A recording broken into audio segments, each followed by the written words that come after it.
And welcome back in my YouTube channel biology with Neha ma'am. तो फिर आज की इस वीडियो में हम क्या करेंगे, रूट के बारे में जानेंगे। तो चाहे पीजीटी और पीजीटी हो, सबके लिए क्या है, एंजियोस्पर्म इम्पोर्टेंट है। तो एंजियोस्पर्म में जो सबसे पहले टॉपिक हमें पढ़ना है वो क्या करना है, रूट के बारे में पढ़ना है। तो जैसा कि हमने कहा था कि एंजियोस्पर्म की क्लासेस शुरू हो जाएंगी, लेकिन किसी मुश्किल की वजह से क्या होता है, ये क्लासेस शुरू नहीं हो पाई थी। क्योंकि लगातार क्या होता है, कॉलेज में तो कॉलेज का वक्त पढ़ाना तो रहता ही है, लेकिन इसके अलावा देखिए बहुत सारे और भी काम होते हैं। कि जैसे कभी अगर एक स्कूल के बच्चे दूसरे स्कूल में जा रहे हैं, साइंस एग्जीबिशन था अभी कल, तो वहां फिर बच्चों को लेकर जाना हुआ था। तो ऐसे ऐसे करके बहुत काम आ जाते हैं, जिसकी वजह से चाह करके भी देखिए वीडियो आप लोग का नहीं बन पाता। लेकिन हम पूरी कोशिश करते हैं कि स्कूल से आए फिर आप लोगों के लिए पढ़ें पढ़ाएं। तो हम समझ गए कि आपका जैसे जब प्रेशर होता है कि हाँ 2 महीने बचा है, 3 महीने बचा है, तो वो घबराहट तो होती है कि जल्दी से अपना कोर्स पूरा कर ले। लेकिन आप लोग निश्चिंत रहिए, एग्जाम से पहले आपका कोर्स पूरा हो जाएगा, जो मैंने कहा है पढ़ाने के लिए। और पेपर ये मान करके चलिए कि जनवरी में ही होगा, जनवरी से पहले पेपर नहीं होगा। क्योंकि हमें पहले ही बताया था कि बोर्ड में 5 मेंबर होने चाहिए, तो इस बार बोर्ड में एक भी मेंबर नहीं है। और उनकी अभी तक भर्ती नहीं हो पाई। वो भर्ती कब होनी जानी चाहिए, वो भर्ती अगस्त में हो जानी चाहिए थी। आप सोच सकते हैं जो भर्ती अगस्त में हो जानी चाहिए थी, वो सितंबर बीत गया, फिर अक्टूबर चल रहा है। यानी एक तरीके से यही प्रस्तावित था कि जुलाई अगस्त में भर्ती हो जानी चाहिए थी, लेकिन 2-3 महीने का लेट हो गया। अभी भी कब तक होगा कोई कुछ पता नहीं है। तो जब तक उनकी भर्ती नहीं हो जाती, फिर तो वही डिसाइड करेंगे ना कहाँ एग्जाम सेंटर बनाना है, कब पेपर लेना है। और अगर उनकी भर्ती होती है 1-2 महीने में, तो आप मान के चलिए 2 महीने बाद ही आपका पेपर कराएंगे। तो आराम से पूरा देखिए, आज 1 अक्टूबर है, तो अब से आप 3 महीने का एक टाइम टेबल बना लीजिए। ये टाइम टेबल भले ही आपका फॉलो नहीं हो पाता, लेकिन कम से कम इस तरीके से जिस दिन बनाते हैं उस दिन तो फॉलो होता है। एक ओवरव्यू, एक आइडिया तो आपको मिल जाता है ना कि आपने क्या पढ़ा था, क्या पढ़ना है। बिना पढ़े बिना समझे इसी तरीके से पढ़ते रहेंगे तो नहीं हो पाएगा। एक बार लिखिए कि क्या पढ़ चुके हैं, क्या पढ़ना बाकी है, और टाइम टेबल बनाइए। फेल हो जाने का मतलब ये नहीं कि कोशिश करना छोड़ दें। कम से कम अगर 10 घंटे का बना रहे हैं, उसमें 6 घंटे तो पूरे होंगे ही ना। और यही नहीं बनाए रहेंगे तो किस लापरवाही से समय बीत जाता है, आपको पता ही नहीं चलता। तो इसलिए टाइम टेबल बनाइए, लिखिए। ये सब देखिए सबको करना पड़ता है। और जितना करेंगे, जितना आप एक कॉपी पे अलग से सोचेंगे विचारेंगे, उतना ही आपका माइंड अच्छे से काम करेगा, अच्छे अच्छे आइडिया आएंगे। तो इसलिए कोशिश कीजिए कि सुबह टाइम टेबल बनाए और शाम को एक बार उसको देखिए कि पूरा क्यों नहीं हो पाए, पूरा होने के लिए क्या किया जा सकता है। तो आइए अब हम इस वीडियो में क्या करते हैं, रूट के बारे में जानते हैं। तो जैसा कि रूट ओरिजिनेट किससे होता है, सबसे पहला शब्द तो यही है। तो सीड में देखिए 2 संरचना पाई जाती है, एक होता है रेडिकल और एक होता है फ्लू मूल। फ्लू मूल से आपका स्टेम बनता है और रेडिकल से आपकी रूट बनती है। रेडिकल से क्या बनता है, रूट। तो पहले चीज तो रूट के बारे में बताइए ना, रूट कैसे बनता है, रेडिकल से बनता है। इसके बाद रूट में क्या होता है, क्लोरोफिल नहीं होता, ये भी हम जानते हैं। रूट में क्लोरोफिल नहीं होता। तो रूट क्या होता है, निगेटिव फोटोट्रॉफिक होता है और निगेटिव जियोट्रॉफिक भी होता है। सॉरी, पॉजिटिव जियोट्रॉफिक होता है। ये क्या होगा, फोटोट्रॉफिक पॉजिटिव होगा, लेकिन निगेटिव होगा। लेकिन क्या होगा, जियोट्रॉफिक पॉजिटिव होगा। इसका मतलब क्या है कि गुरुत्वाकर्षण बल नीचे की तरह काम करता है, तो रूट भी कहा जाता है, नीचे ही जाता है। तो ये जियोट्रॉपिक पॉजिटिव हो गया, फोटोट्रॉपिक निगेटिव हो गया, यानी ये प्रकाश से दूर भागता है, जमीन के अंदर जाता है। तो इस तरीके से क्या हो गया, फोटोट्रॉपिक निगेटिव हो गया। इसके बाद अगर हम रूट की संरचना देखें, तो रूट की यहाँ पर जो संरचना देते हैं, रेडिकल से जो रूट निकलता है, इसको हम कहते हैं प्राथमिक रूट या प्राइमरी रूट। इसकी यहाँ पर टिप पर एक कैप लाइक संरचना पाई जाती है, जिसको कहते हैं रूट कैप। और यहाँ रूट से जो सेकेंडरी रूट निकलेगी, फिर सेकेंडरी से टर्शियरी निकलेगा। और इसके साथ साथ इसमें क्या पाया जाता है, एक महीन हेयर लाइक स्ट्रक्चर पाया जाता है, जो कि एक कोशिकीय होता है, जिसको हम क्या कहते हैं, रूट हेयर कहते हैं। तो रूट पर आप बताएंगे कि पतले धागे जैसी एक कोशिकीय संरचनाएं पाई जाती हैं, जिसे क्या कहते हैं, रूट हेयर कहते हैं। तो इतनी ही बातें क्या करनी है, हमें रूट के बारे में जाननी है। क्या हो गया, रूट के कुछ विशेष लक्षण हो गए जो इसे तने से अलग करते हैं। अब आइए रूट के प्रकार देख लेते हैं कि रूट 2 प्रकार के होता है। एक होता है टैप रूट और एक होता है adventitious root. Adventitious root, tap root और एडवेंटिशियस रूट क्या होता है? इसको हम कहते हैं मूसला जड़ और इसको कहते हैं अपस्थानिक जड़। मूसला जड़ और अपस्थानिक जड़ कहते हैं। मूसला जड़ क्या होता है? रेडिकल से हमने बताई है, जो रेडिकल होता है इससे क्या निकलता है? प्राइमरी रूट निकलता है। प्राइमरी रूट से क्या निकलेगा? सेकेंडरी रूट निकलेगा। सेकेंडरी से क्या निकलेगा? टर्शियरी रूट निकलेगा। तो इस तरीके से ये अपना क्या बना लेते हैं? एक पूरा सिस्टम बन जाता है, एक क्या बन जाता है? रूट सिस्टम बन जाता है। इसी रूट सिस्टम को ही क्या कहते हैं? टैप रूट कहते हैं। इसको क्या कहते हैं? टैप रूट कहते हैं। अब अपस्थानिक या एडवेंटिशियस रूट क्या होता है? इसमें क्या होगा कि जो रेडिकल से रूट निकलेगी वो क्या हो जाएगी? कुछ समय बाद नष्ट हो जाएगी। तो फिर पौधे के किसी और भाग से, जैसे कि मक्के के केस में आप देखेंगे तो मक्के के केस में जो सबसे नीचे वाली पर्व संधि होती है, या जो सबसे नीचे वाली नोड होती है, उससे क्या निकलते हैं? जड़ें निकलने लगती है और वो कहाँ जाती है? जमीन की अंदर जाती है। इस तरीके से पौधे को सहारा देते हैं। बरगद के पेड़ में आप देखेंगे तो वो तो अलग प्रकार की होती है, लेकिन यहाँ पर क्या होता है? यहाँ पर क्या होता है कि एडवेंटिशियस में क्या होता है कि जो मेन रूट होती है, जो रेडिकल से बनी होती है, वो नष्ट हो जाती है और तने के निचले भाग से क्या होती है? नई जड़ें निकलती हैं, जो पौधे को सहारा भी प्रदान करती है और न्यूट्रिशन भी प्रोवाइड करती है। इनको क्या कहते हैं? एडवेंटिशियस रूट कहते हैं या फाइब्रस रूट कहते हैं। एडवेंटिशियस रूट या फाइब्रस। तो इस तरीके से दो रूट हो गई। ये कहाँ पाया जाता है? जितने भी डाइकाट होते हैं सभी डाइकाट में ये पाया जाता है, और जितने भी मोनोकाट होते हैं सभी मोनोकाट में क्या होता है? ये पाया जाता है, फाइब्रस रूट या एडवेंटिशियस रूट।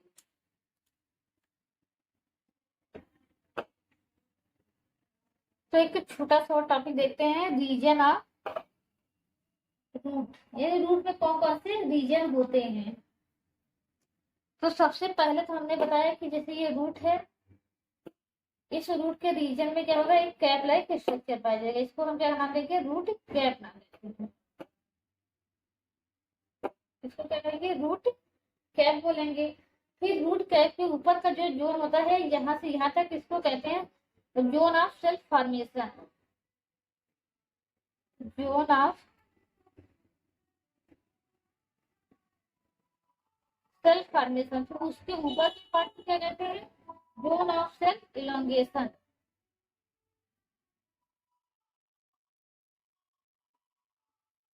और उसके ऊपर का जो जोन होता है उसको कहते हैं zone of self differentiation. Self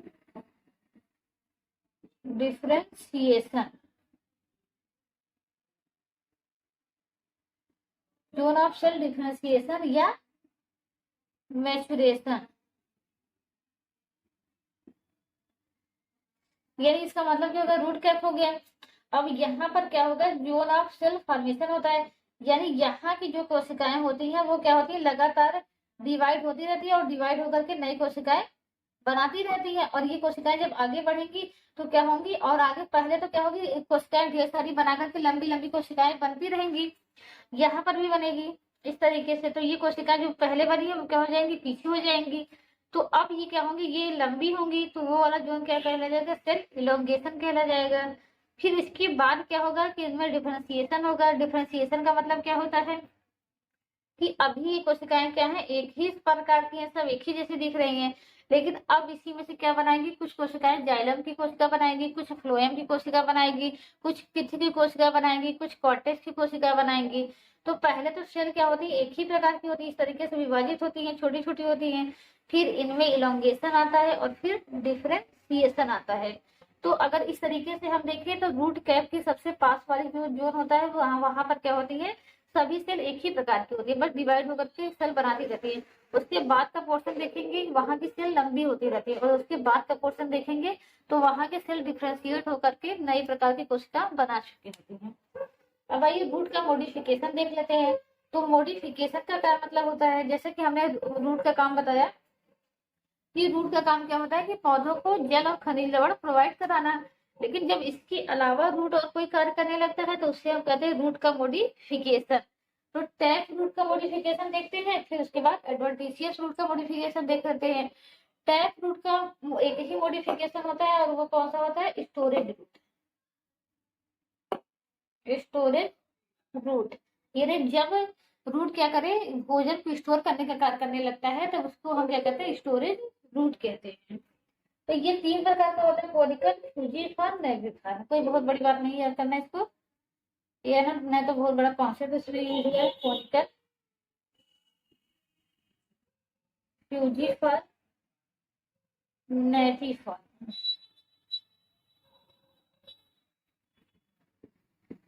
अब कोनिकल का क्या मतलब होता है? जैसे कोनिकल आपका पाया जाता है गाजर में, फ्यूजिफॉर्म पाया जाता है मूली में, नेविफॉर्म पाया जाता है शलजम में।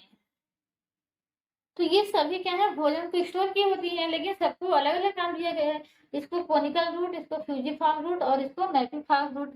तो क्या पता एग्जामिनर को कोई क्वेश्चन ना मिले, यही आपको मैच करने के लिए दे दिया जाए कि कोनिकल रूट किस में पाया जाता है, फ्यूजिफॉर्म किस में पाया जाता है, नेविफॉर्म किस में पाया जाता है। तो ये याद रखेंगे, लेकिन अलग अलग कैटेगरी में क्यों कर दिया गया है? इसलिए कि कोनिकल का मतलब क्या होता है कि ये क्या होते हैं, अपने एक सिरे पर क्या होते हैं? मोटे होते हैं, और क्रमशः क्या होते हैं? पतले होते चले जाते हैं, इस तरीके से। और यहाँ पर क्या होती है? गाजर की जड़ी लगी होती है। ठीक। अब मूली का मतलब यानी फ्यूजिफॉर्म का मतलब क्या होता है? इसका मतलब ये होता है कि बीच में क्या होगा? पतला होगा, मोटा होगा, और दोनों किनारे पे क्या होता है? पतला होगा। ठीक, यहाँ ये ऊपर की तरफ भी थोड़ा सा पतला हो जाएगा,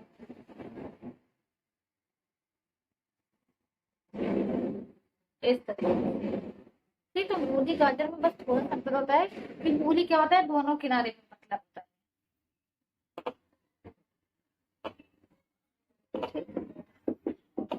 इस तरीके से। अब सलजम क्या होता है कि सलजम जो है इस तरीके कुंभी रूप में घड़े जैसी संरचना बना लेता है।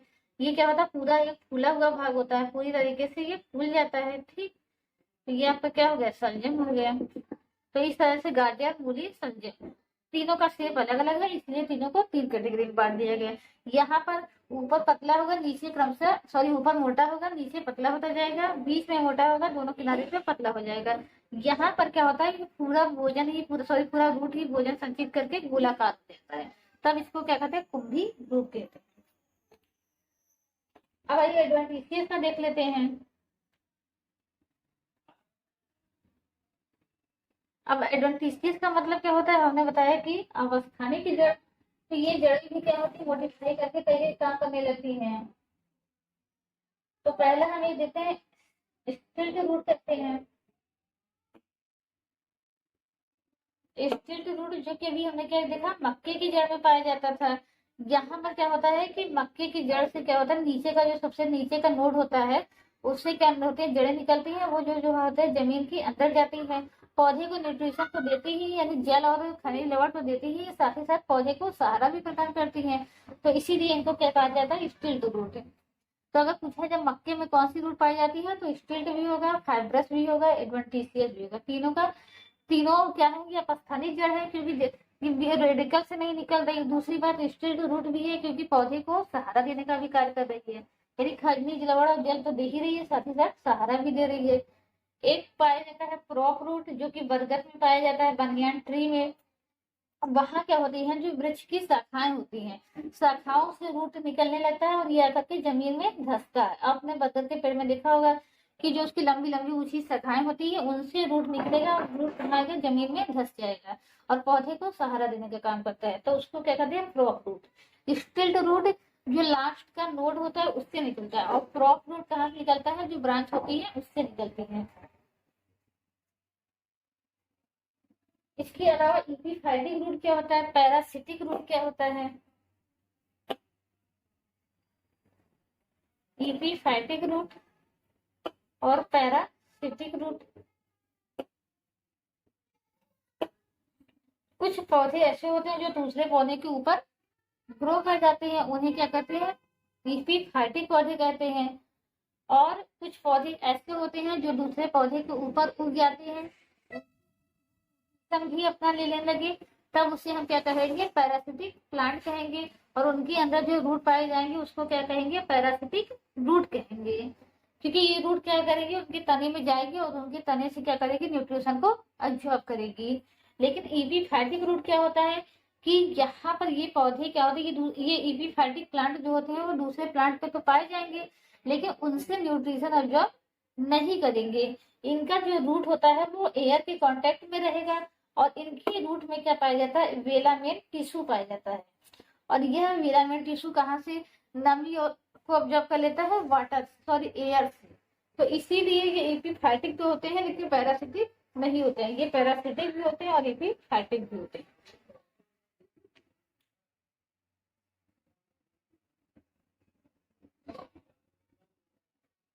अब आइए देखते हैं क्लाइंबिंग रूट क्या होता है।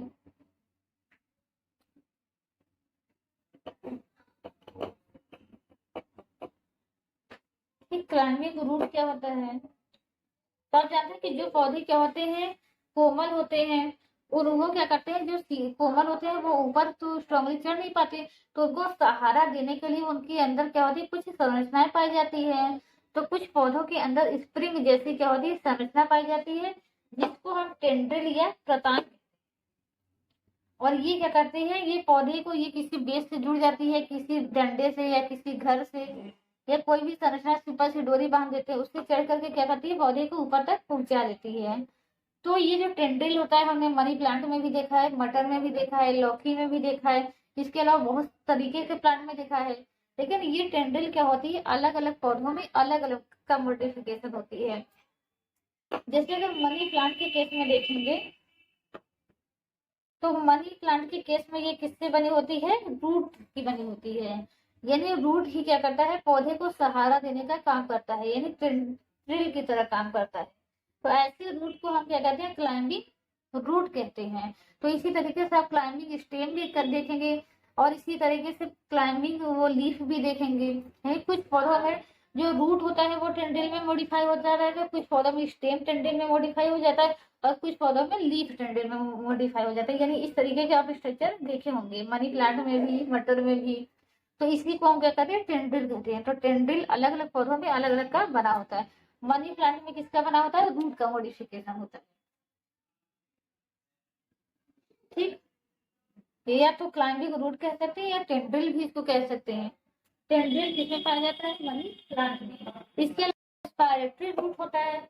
जो हेलोफिटिक प्लांट होते हैं वो क्या होता है, उस हेलोफिटिक इन्वायरमेंट में क्या होता है, ऑक्सीजन की कमी होती है उस जल में। तो ये क्या करते हैं, रूट जो होता है वो जल से बाहर आ जाता है और श्वसन का कार्य करता है। तो ऐसे ही रूट को क्या कहते हैं, रिस्पायरेटरी रूट कहते हैं। किसमें पाया जाता है, हेलोफिटिक प्लांट में पाया जाता है। होता क्या है कि रूट जो होता है वो जल से बाहर आ जाता है। नॉर्मली रूट हमने क्या बताया था कि पॉजिटिव जियोट्रॉपिक होता है, यहाँ रूट कैसा होगा, निगेटिव जियोट्रॉपिक, जमीन के ऊपर चलाता है और रिस्पायरेशन का काम करता है। क्योंकि यहाँ जो ये वाटर होता है यहाँ पर ऑक्सीजन की कमी होती है और बाकी तो सब ऊपर रह के रिस्पायरेशन कर ले रहे हैं, केवल रूट ही नहीं कर पा रहा है। तो इसीलिए रूट भी क्या होता है, वो भी ऊपर आ जाता है और रिस्पायरेशन करता है। तो इस तरीके से हमने क्या देख लिया, रूट की मॉर्फोलॉजी देख ली। कल देखिए, कल संडे है तो कल आपका ज्यादा से ज्यादा लेक्चर आएगा, तो रूट की मॉर्फोलॉजी भी देख लेंगे। उसके बाद तो खत्म हो गई, फिर स्टेम की मॉर्फोलॉजी देख लेंगे, लीफ की मॉर्फोलॉजी देख लेंगे। तो इस तरीके से आपका एक टॉपिक तो खत्म हो जाएगा, मॉर्फोलॉजी। उसके बाद क्या होगा, एनाटॉमी शुरू होगा। तो इस तरीके से आप पढ़ते रहिए, नोट्स बनाते रहिए और अगर कोई दिक्कत हो तो प्लीज कमेंट करके पूछ सकते हैं। टेलीग्राम चैनल ज्वाइन कर लीजिए, वहां पर भी आप कमेंट कर सकते हैं आराम से। तो वीडियो को पूरा देखने के लिए आप सभी का बहुत बहुत धन्यवाद। Thank you so much.